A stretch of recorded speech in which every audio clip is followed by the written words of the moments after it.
Ici chez nous, on a plus la chirurgie buccale qui consiste en des extractions dentaires, des exérèses, des petites tumeurs et tout ça.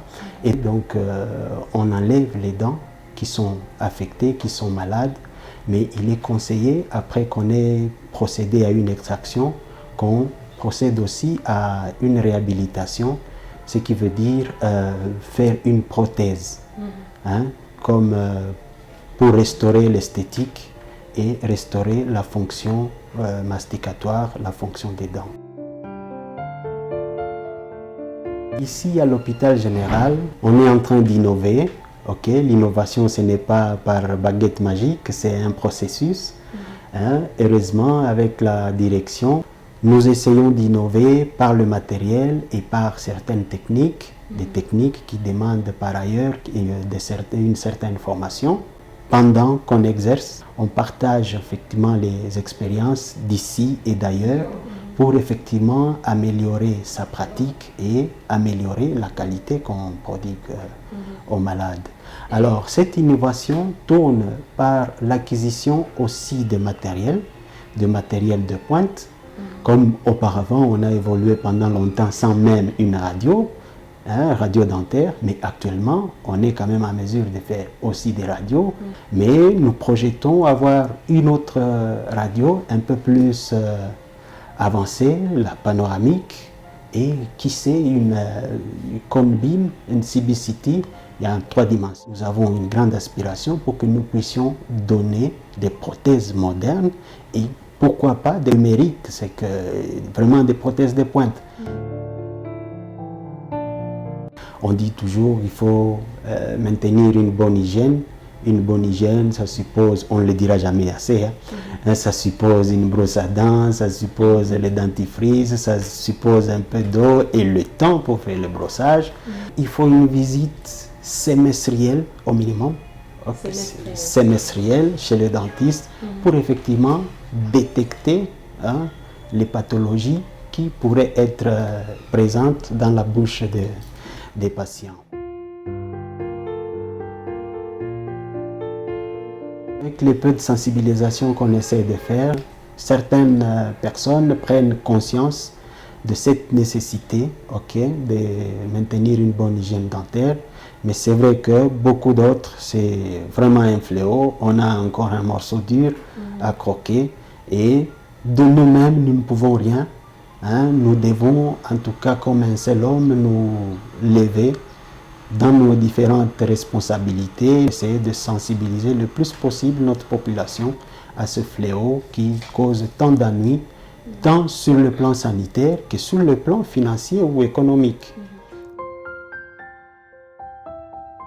Oui, c'est conseillé et c'est préétabli aussi. Il faut une consultation, Au minimum, faire 1 ou 2 radios.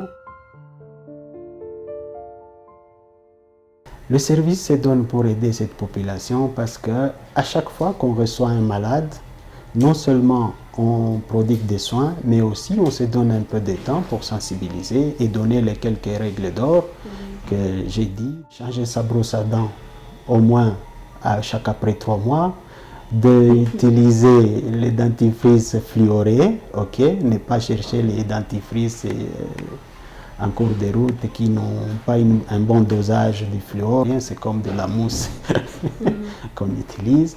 Et comment est-ce qu'on peut reconnaître les bons dentifrices? Quand on choisit bien le marché, on a beaucoup plus de chances d'avoir le bon produit. La survenue au fait des maladies ou des pathologies bucco-dentaires, pour la plupart, c'est une survenue dynamique. C'est que, comme pour la carie, c'est très dynamique parce que ça dépend des habitudes, ça dépend de l'hôte et ça dépend du temps. Alors, si on maintient une bonne hygiène, avec régularité, comme on les conseille toujours, de brosser après chaque repas, et de faire la visite chez le dentiste semestriellement, on a beaucoup plus de chances de se mettre à l'abri de la survenue de ces pathologies bucco-dentaires. Il y a une certaine confusion qui règne dans les chefs de notre population. À mon avis, l'hôpital général est mieux qualifié pour soigner juu ya kutunza ni riske parce que kule anaezienda wanatuliza maumivu mais abatatunza na ugonjwa itarudilia tena, atakuwa narudia atakuwa narudia juu ya ile problem kila siku. Nilikuwa na meno yenye natoboka, après kuna munganga niko satisfait na maumivu haiko tena kabisa. Comme dans toute autre profession, en fait, le personnel est bien catégorisé. Alors ici chez nous, c'est vraiment une confusion totale. On ne sait pas dire qui est dentiste, qui ne l'est pas. Parce que notre administration, il faut le dire, elle ne protège pas les bonnes personnes et même ne s'attelle vraiment pas à accomplir son devoir comme il se doit.